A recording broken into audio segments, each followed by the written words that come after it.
Hey scholars, hope y'all are doing well today. For this lesson, we're going to talk about graphing quadratic functions that are in standard form. We've already talked about vertex form before, but now we'll focus on standard form. So make sure you're taking good notes. Pull up the slides on Google Classroom, so in case I'm blocking anything on the board or you can't see it very well, then you can see the slides that I'm using. So I've attached those on your assignment. Make sure you're taking good notes. Let's get going. So let's remember that a quadratic function is a function whose graph is a parabola, and they can be written in the following forms. So you got vertex form, which we've already talked about how to graph in vertex form. And then you have standard form, which is in f of x equals ax squared plus bx plus c form. That should look familiar from some of these factoring problems and equation problems that we've been doing recently. So let's talk about how to find the zeros of a quadratic function. The x-intercepts of a quadratic function are the points where the graph crosses the x-axis. So we would call these points on this graph the x-intercepts. At the x-intercepts, the y value is 0. We can also call those x-intercepts the zeros of the quadratic function. Okay? We can call these points zeros. We call them zeros because, again, the y value is 0. So the x value here is -8, y value is 0. X value here is -4, the y value is 0. So we would call the zeros, or the zeros we would say are x equals -8 and -4. Those would be the zeros of the function. That's going to help us when we start graphing these. So let's actually do a couple problems just finding the zeros of these functions. So remember, the y value is 0. We're trying to find the x value when that y value is 0.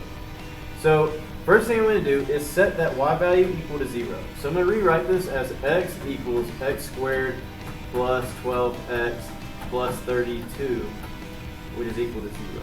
We're going to look at this and think, oh, I can factor that. So I'm going to say 0 equals, and then I'm going to factor this equation, factor the expression on the right side. So I can factor that as, let's see, what are the factors of 32 that add up to 12? Well, they're 8 and 4.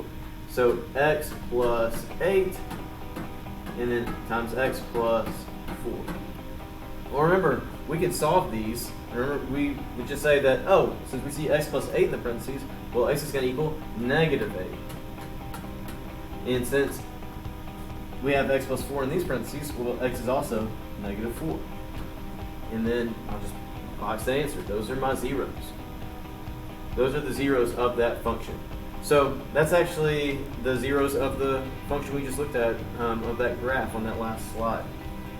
So now let's look at number 2.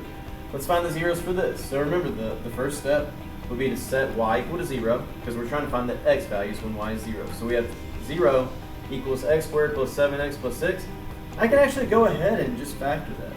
What factors of 6 add up to 7? Well, there's 6 and 1. So x plus 6, and then x plus 1. And then, again, just solve this.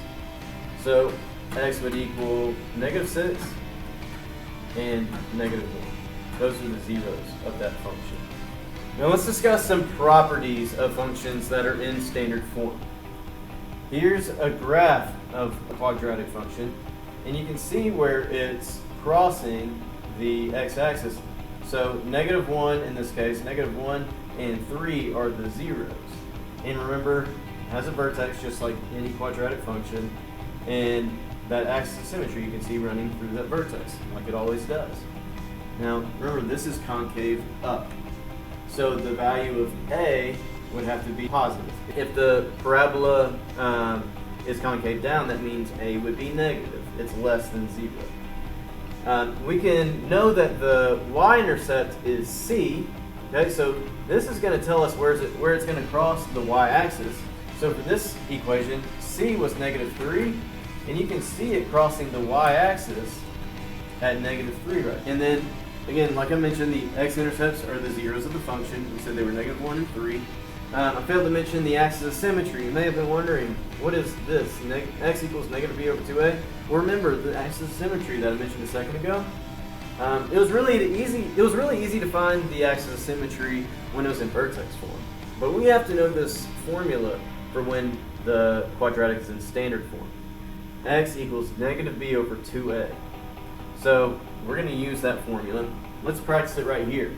A was 1 for this equation, B is negative 2, and C is negative 3. Now remember, C told us the y-intercept. Now A and B are going to help us find the axis of symmetry. So X is negative b over 2a, so negative negative 2. So substituting negative 2 for b, negative negative 2 over 2 times 1. Well, that simplifies to x equals positive 2 over 2, so x equals 1. So the axis of symmetry we would say is x equals 1. That's the A of s, the axis of symmetry. Alright, now to find the vertex, what we're going to do, I'm going to show you this in a second, we would substitute 1 back into the original equation. We would substitute 1 in for x, and we get out a value of y. Let's try that real quick. So y equals, I'm substituting 1, the axis of symmetry, so 1 squared minus 2 times 1 minus 3. Well, what's the y value when x is 1? Well, that's 1 squared is 1, 2 times 1, so minus 2 minus 3. So y equals 1 minus 2 is negative 1, minus 3 is negative 4. So y equals negative 4. So the vertex here, so the axis of symmetry is 1, right? So when x is 1, the y value is negative 4. And you can see the vertex here at 1, negative 4 on that function. Now here's a graphic, if you want to look on your slides, of how to do that, how to find the vertex of a parabola, doing what I just did. If you want to look at another worked example. Alright, so now, it's what we've all been waiting for, how to graph this function. We have f of x equals x squared minus 4x plus 3, and we want to graph that quadratic. Alright, so first, I'm going to find the axis of symmetry. So remember, the axis of symmetry is x equals negative b over 2a. Well, it might help to identify what a, b, and c are. A equals 1, b equals negative 4, and c equals 3.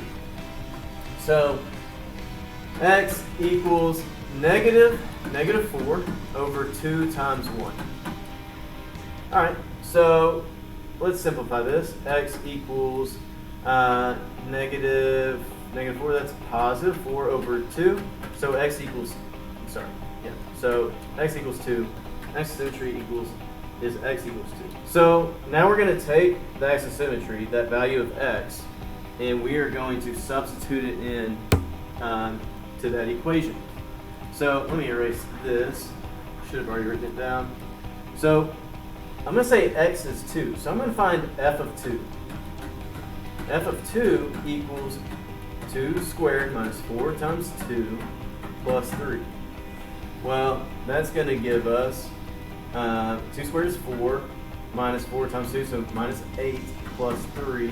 4 minus 8 is negative 4, negative 4 plus 3 equals negative 1. So our vertex is 2, negative 1. That will be the vertex, and I'll say B is for vertex. I'm going to go ahead and plot those on the graph. The axis of symmetry was 2.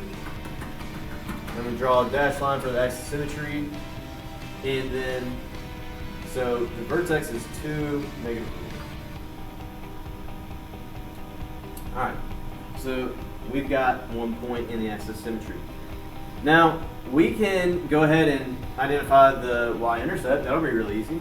The y-intercept is 3. We're going to find plus 3, positive 3 on the y-axis.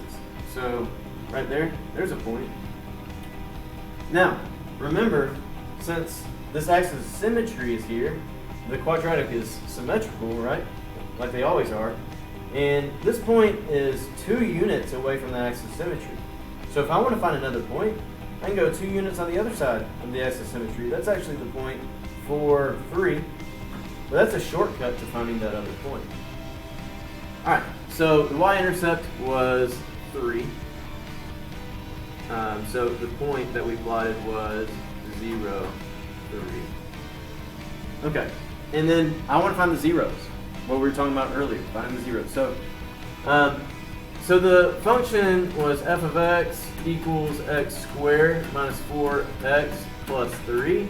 Remember, I'm going to set f of x equal to 0. F of x is the same thing as y, right? So I want that to equal 0. I want to find the value of x when y is 0, or f of x is 0. So now I'm just going to factor this. I'm going to say 0 equals, now how will this factor? X squared minus 4x plus 3. What factors of 3 add up to negative 4x? Well, it'd have to be negative 3 and negative 1. So x minus 3, x minus 1. So then I'm just going to solve it. The zeros are going to be positive 3 and positive 1. X equals positive 3 and positive 1. Those are the zeros here. Alright, so now I'm just going to find 3 and 1 on the x-axis. So positive 3 on the x-axis and positive 1 on the x-axis. And then now I have 5 points. That's always my goal. Remember that when we talk about vertex form. So now I'm going to draw my parabola. Connect those dots. And there we go. So I hope that lesson was helpful for you. There are a bunch of different variations of these types of graphing problems, and we're going to look at a bunch of different examples in class. But make sure you kind of got that more basic example that I worked out at the end of the video. Make sure you got that down. Come to class prepared with questions and ready to work. I'll see you then. Thank you, collegiate scholars.